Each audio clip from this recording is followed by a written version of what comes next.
Selamat datang kembali buat rekan-rekan semuanya di channel Proyek Informasi. Nah, bertepatan kali ini saya sesuai dengan judul ingin memberikan pengenalan singkat dan juga materi singkat terkait penggunaan software analisis yaitu software Alpile.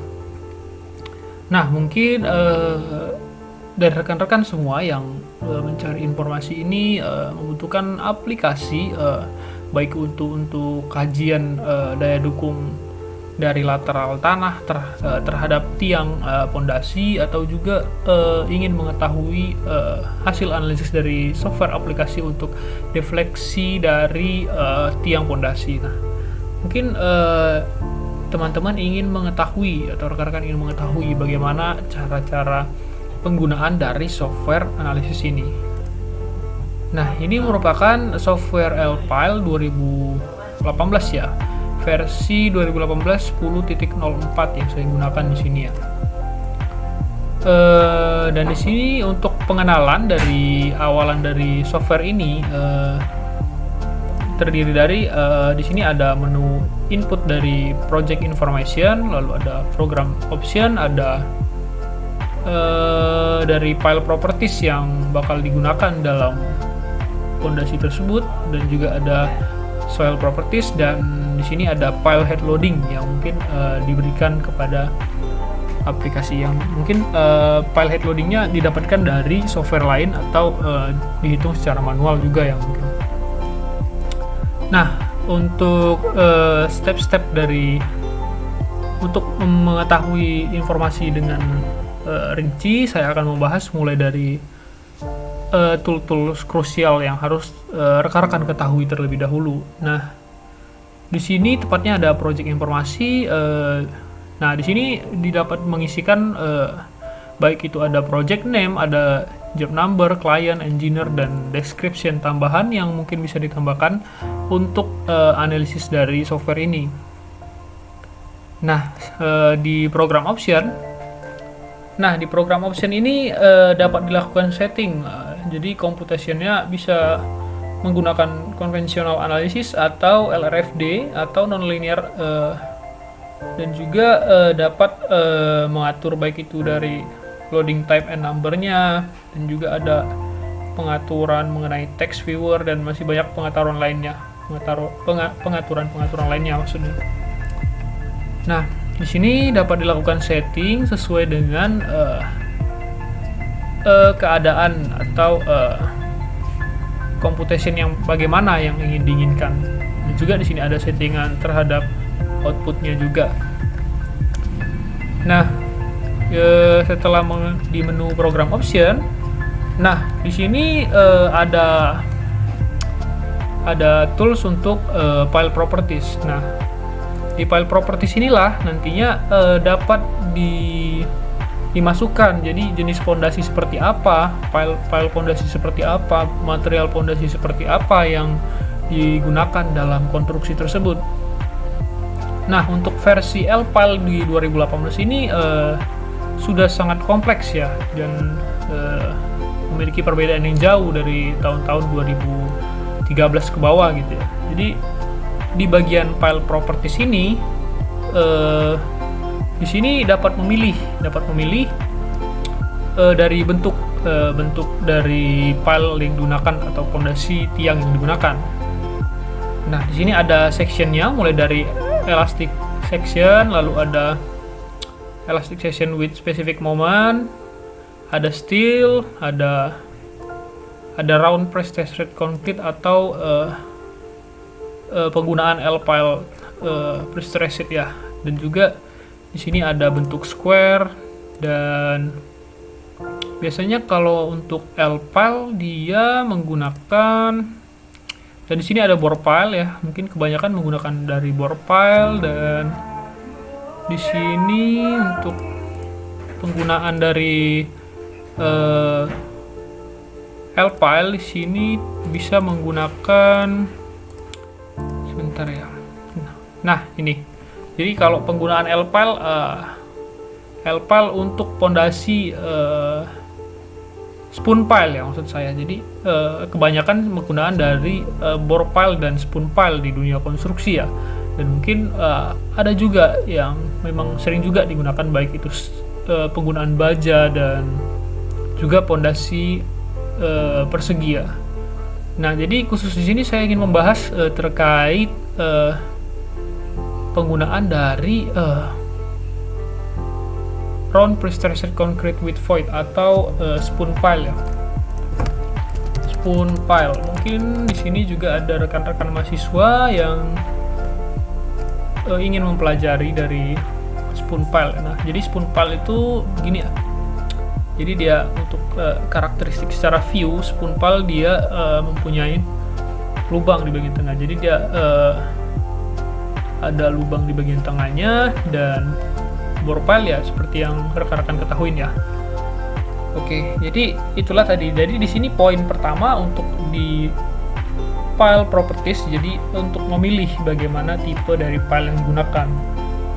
Lanjut, bila kita menggunakan round prestressed concrete with void atau penggunaan dari spoon pile, di sini pengaturannya akan berbeda dengan, jadi langkah pertama ditentukan dari sini, nggak bisa langsung lompat gitu ya. Jadi misal kita penggunaan steel, maka di tab selanjutnya itu settingannya juga akan berbeda. Jadi di sini akan memilih khususnya pada spoon pile tadi ya.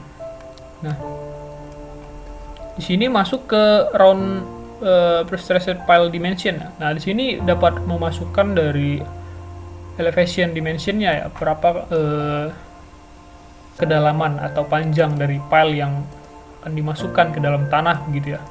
Misalnya kita penggunaan dari 10 gitu ya. Kita dapat mengetik 10. Nah, di sini terkhusus untuk spoon pile, jadi di section diameter jadi dimasukkan untuk lebar diameter luar, dan di void diameter untuk diameter voidnya, diameter dalamnya dimasukkan. Jadi misal kita masukkan di 500 gitu. Nah, bahkan jadi seperti ini ya. Lalu di selanjutnya ada pengisian dari konkrit. Nah, di sini dapat mengisikan baik itu berapa kuat tekan dari spoon pile yang digunakan, dan juga ada juga terdapat juga dari maksimum ukuran agregat maksimum ya. Jadi misal kita pakai 52 MPa ya, maka 52.000 kN per meter persegi gitu. Nah, di pre-stress ringnya ini dapat dimasukkan sesuai dengan bisa dicari di karakteristik pile yang digunakan ya. Misal penggunaan dari spoon pile wika beton gitu ya, maka di sini akan ada pre-stressing strut type-nya. Jadi penggunaan grade berapa dia, dan juga di strut or bar size-nya ini dapat masukkan diameter dari bar size-nya ya, sesuai dengan spesifikasi dari pile yang digunakan. Dan di sini ada banyak dari struts yang digunakan, dan juga di sini ada pre-stressed before losses-nya. Lalu ada fraction loss-nya. Nah, di fraction loss-nya ini dia dimaksimal di 0,25. Jadi di 25% jadi fraction of loss of pre-stressed-nya ya. Jadi udah dilakukan settingan dari aplikasinya, tidak boleh melebihi dari 0,25. Dan di sini ada cover dari strutnya. Jadi dia berapa sih lapisan luar atau bisa dikatakan untuk position tengah dari. Jadi kan ada spoon pile, jadi posisi tengahnya misalnya di 30 atau di 15 gitu. Nah, jadi misal kita memilih, nah gini, misalnya di 30. Nah, dia akan ibaratnya atau kata lainnya di as daripada strut yang digunakan gitu ya. Nah, jadi ini dilakukan setting, maka di sini akan komputasinya akan langsung menghitung berapa force used in computation-nya, lalu ada pre-stressed after loss-nya. Nah, di sini dapat mengetahui langsung gitu bagaimana outputnya. Misal di sini saya masukkan di 50 gitu ya. Too low berarti dapat dilakukan setting baik itu penambahan strut sampai dia oke gitu ya. Nah, di sini juga dapat dilakukan pengecekan tadi. Nah, di sini untuk melihat Dari desain file yang digunakan bisa juga lihat untuk profilnya begini ya. Nah, kalau sudah kita langsung close saja. Nah, kalau sudah di close, tahap selanjutnya yaitu kita dapat menginput dari dari soil properties yang di lokasi gitu, berdasarkan hasil pengujian tanah di lokasi proyek yang akan dibangun menggunakan pondasi tersebut. Nah, jadi baik itu data borlog dan NSPT dan lain-lain ya. Nah, di sini input apa saja yang ada dalam soil layer. Nah, di sini kita dapat menginput kita mau menggunakan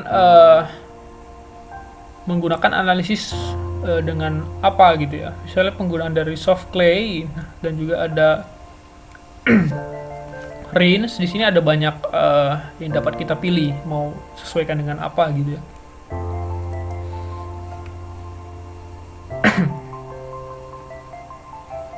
Nah, di sini dapat menginput dari kedalaman, misal dari 0 sampai 1 gitu.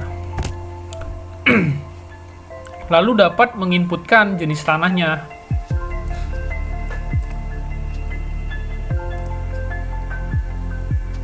Misal tadi kita penggunaan dari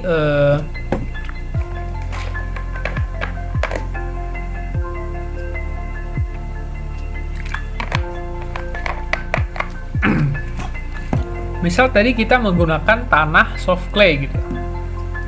Nah, kita dapat menginputkan karakteristik soft clay-nya. Jadi dapat menginputkan baik itu dari effective unit weight-nya, lalu ada undrained cohesion-nya, dan juga ada strain faktornya yang harus kita masukkan begitu ya. Nah, misal kita ingin menambahkan kedalaman tanah sampai di 10 meter gitu. Jadi kita tinggal add row gitu.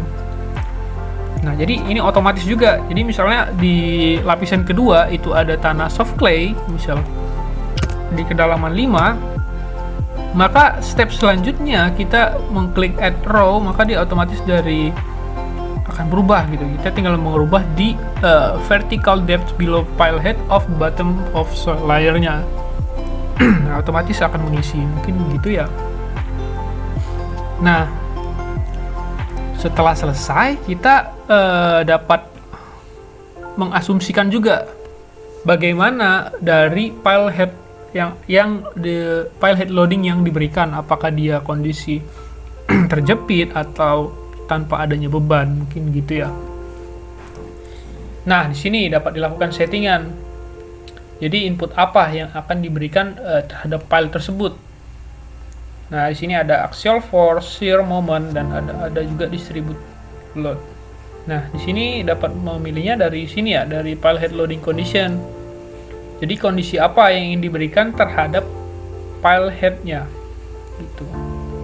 Misal ingin diberikan ada shear dan ada moment. Nah, di sini ini ada condition 1, berarti condition 1 itu terhadap shear, condition 2 terhadap moment gitu. Dan juga ada masukan yang harus dimasukkan yaitu axial load-nya ya. Nah, sini dapat memilih compute-nya mau dihitung atau enggak gitu ya, yes or no gitu. Nah, di sini ada keterangan select a pile loading condition from the drop down list up to 100 loading case may be specified. Nah, di sini dapat dilihat. Jadi untuk load 1 itu seperti yang saya jelaskan sesuai dengan pile head loading condition. Nah, di keterangan di bawah ada keterangan mengatakan bahwa to specific a fixed head loading condition, select a shear and slope condition and set the slope value equal to 0. Jadi untuk kondisi fixed head loading condition, jadi kita dapat memilih shear dan slope dalam kondisi yaitu dengan input 0, 0. Sedangkan untuk pile head loading condition kita dapat mengisikan dari shear dan moment conditionnya dan men-setting moment di 0 gitu. Nah, itulah tadi untuk step-stepnya. Lalu untuk melihat hasil yang sudah kita gambarkan di dalam aplikasi, tinggal mengklik ini, ada view file and soil profile. Nah, di sini akan tergambarkan. Nah, jadi saya di sini ingin membuka data yang sudah contoh dari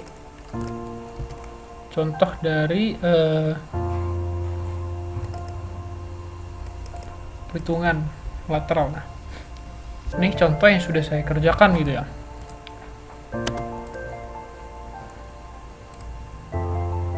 Nah, di sini sudah saya lakukan setting. Saya menggunakan kedalaman 9, diameter spoon pile 350 dan void diameter 220. Konkretnya juga sudah saya setting dan pre-stressingnya sudah saya setting gitu. Oke. Nah, setelah selesai, inilah mungkin gambarannya. Jadi ada 5 layer gitu. 5 layer. Dengan kondisi pile head yang diberikan dengan displacement-nya 0,012 sesuai dengan SLB. Nah, setelah selesai, kita dapat langsung melakukan running analysis. Nah, setelah di running, maka kita akan mendapatkan resultnya, itu baik itu deflection, bending moment, shear force, dan ada banyak lagi. Dan itu dapat kita lakukan print atau juga kita dapat mengeluarkannya dalam bentuk Excel dengan cara melihat dari grafik, lalu kita dapat memilih export graphs to Excel gitu ya. Jadi apa aja yang mau kita lakukan export, baik itu ada deflection versus depth, ada moment versus depth, shear versus depth, soil reaction versus depth, dan ada masih banyak lagi ya, sesuai dengan kebutuhan analisis yang kita butuhkan itu ya. Nah, sini dapat melihat presentation charts-nya. Nah, mungkin itu saja terkait pengenalan dari software Lpile ya. Oke, sekian informasi terkait penggunaan bagaimana pengenalan dari software Lpile. Semoga dapat membantu.